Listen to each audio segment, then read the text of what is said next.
You ask Tiger to solve. This deals with linear equations with one unknown. The final result is q equals 15. Let's solve it step by step. Simplify the expression. Expand the parentheses. Swap sides.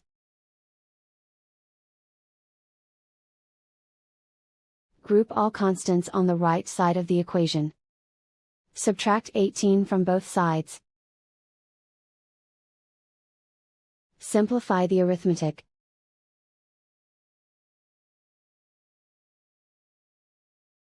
Convert the k into a positive number. Multiply both sides by -1. Remove the ones.